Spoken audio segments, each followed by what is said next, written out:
ahora vamos a ver las complicaciones que tienen los pacientes con anemias de células falciformes cuando las complicaciones son por vasooclusión. Esto es, y en el video anterior vimos anemias de células falciformes, es cuando tenemos los drepanocitos que son glóbulos rojos con morfología anómala, como así. Y dijimos, los drepanocitos pueden ocluir a los vasos sanguíneos, especialmente a los capilares. Esto es, tenemos, aquí está la arteriola, finalmente capilares. Los capilares se convierten en vénulas y finalmente vena. Entonces los glóbulos rojos normales pueden pasar así sin problema, así. Pero los drepanocitos, cuando pasan por aquí, ocluyen a los vasos sanguíneos, especialmente a los capilares. Vean cómo están ocluyendo a los capilares. Y si tenemos oclusión de los capilares, vamos a tener una disminución del flujo sanguíneo a los órganos que están irrigados por los capilares en donde hubo la oclusión. Y clásicamente, digamos, los sitios en donde ocurre la vasooclusión es, por ejemplo, en el sistema nervioso central, ocluye también en la retina, ocurre en los huesos, ocurre en el vaso, en el intestino y en los riñones, básicamente. Básicamente estos son los sitios en donde hay en el pulmón.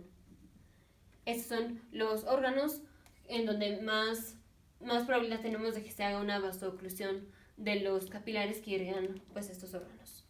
Entonces, por ejemplo, cuando tenemos que se ocluyen los vasos sanguíneos del sistema nervioso central, el paciente se va a presentar con síntomas neurológicos, o sea, se va a presentar con un evento cerebrovascular. A veces puede llegar a tener convulsiones.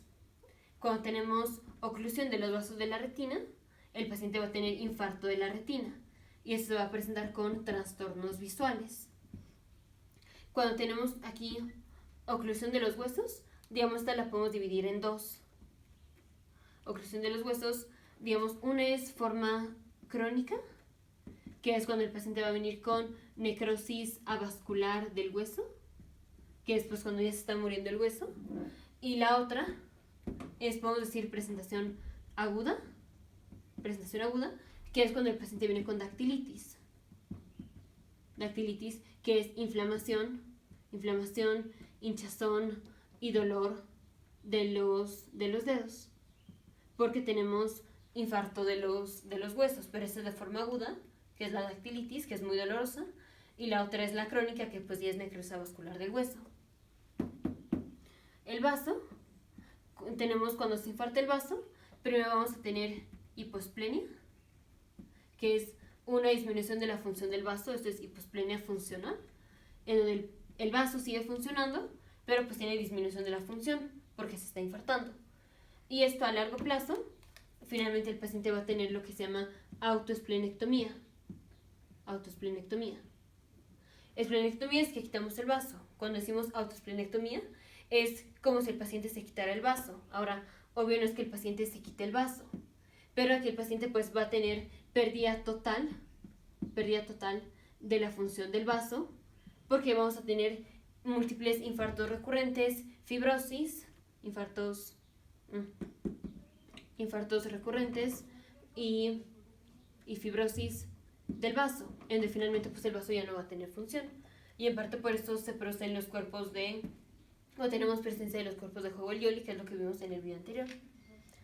Y el paciente que tiene autoesplenectomía es un paciente que tiene riesgo de desarrollar infecciones con microorganismos que contienen cápsula, como ya lo vimos en la sección de inmunología, en donde vimos qué le pasa a los pacientes que tienen autoesplenectomía. Cuando tenemos infarto o oclusión de los vasos que irrigan el intestino, el paciente va a tener isquemia mesentérica, que se va a presentar con dolor abdominal. Cuando tenemos oclusión de los vasos de los riñones, específicamente no son como tal los vasos que irrigan al riñón, o no especialmente, es más la vasa recta, que son los vasos peritubulares. que generalmente se encuentran en la médula. Y también vamos a tener isquemia de la médula renal. Isquemia de la médula renal. Y esta va a hacer que finalmente tengamos necrosis papilar renal. Necrosis papilar renal, en donde el paciente va a tener isostenuria. Esto es que el paciente tiene la misma osmolaridad en la orina que en el plasma. Lo normal es tener más osmolaridad en la orina. O puede tener hipostenuria, que esto es que tiene menos osmolaridad en la orina que la del plasma. Y lo normal es que tengamos más osmolaridad en la orina que en el plasma.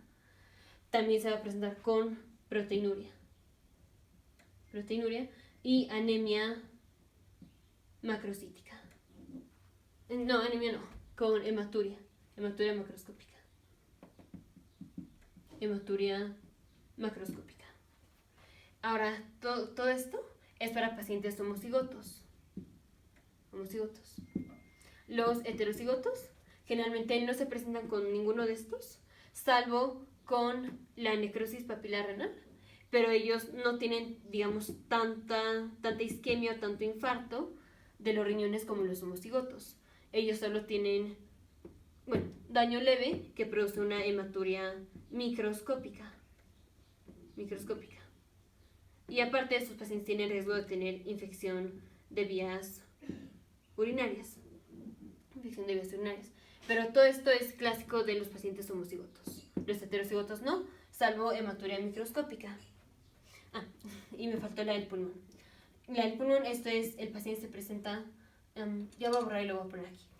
El paciente se presenta con síndrome de tórax agudo. Síndrome de tórax agudo, esto es cuando tenemos oclusión de los vasos o de los capilares pulmonares, en donde vamos a tener infarto pulmonar. Clásicamente el paciente se presenta igual o casi igual como si tuviera una neumonía. No podemos distinguir un síndrome de tórax agudo versus neumonía clínicamente. El paciente se va a presentar con dolor pleurítico, disnea, hipoxia. Es hipoxia, disnea, dolor pleurítico y fiebre. Es la presentación clásica de síndrome de tórax agudo. Y esa es una de las principales causas de muerte en adultos, síndrome de tórax agudo. Y todo esto se da por oclusión de los capilares. Ahora, ya más específico, en el siguiente video vemos, por ejemplo, el síndrome de tórax agudo, diagnóstico diferencial y todo eso. O cómo tratamos complicaciones por la autoesplenectomía. Pero entonces, complicaciones de anemia de células falciformes que sea por vasoclusión es sistema nervioso central, que es evento cerebrovascular. Retina, infarto de la retina, trastornos visuales. En los huesos es dactilitis o necrosis vascular del hueso. En el vaso es autoesplenectomía, que esto nos da riesgo de infecciones con microorganismos que contienen cápsula. Intestino, esto es isquemia mesentérica. Riñón, esto es proteinuria, hematuria macroscópica o microscópica en el caso de los heterocigotos, por necrosis papilar renal, infarto de la médula renal. Y pulmones, síndrome de tórax agudo.